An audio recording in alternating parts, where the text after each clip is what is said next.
Fish এর plural বহুবচন কি? ফিশ নাকি ফিসেস? দুটোই ঠিক, কিন্তু কখন ফিশ ব্যবহার করব, কখন ফিসেস ব্যবহার করব মনে রাখতে হবে। যদি একই প্রজাতির মাছ হয় সেক্ষেত্রে ফিশ ব্যবহার করব, যদি আলাদা আলাদা ধরনের মাছ হয় সেক্ষেত্রে ফিসেস ব্যবহার করব। এক্সাম্পল স্বরূপ বলি, I caught 3 fish, I caught many different fishes.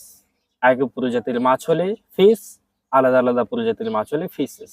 এই ধরনের আরো কিছু এক্সাম্পল দেখি, যেমন ফ্রুট, যদি একই প্রজাতির ফল হয় সেক্ষেত্রে ফ্রুট হবে, যদি আলাদা প্রজাতির ফল হয় সেক্ষেত্রে ফ্রুটস হবে।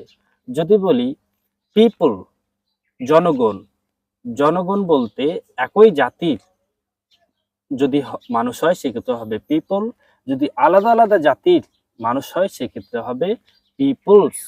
যদি বলি গ্রাস, ঘাস, যদি একই জাতের ঘাস হয় সেক্ষেত্রে হবে গ্রাস, যদি আলাদা আলাদা জাতের ঘাস হয় সেক্ষেত্রে হবে গ্রাসেস। ধন্যবাদ।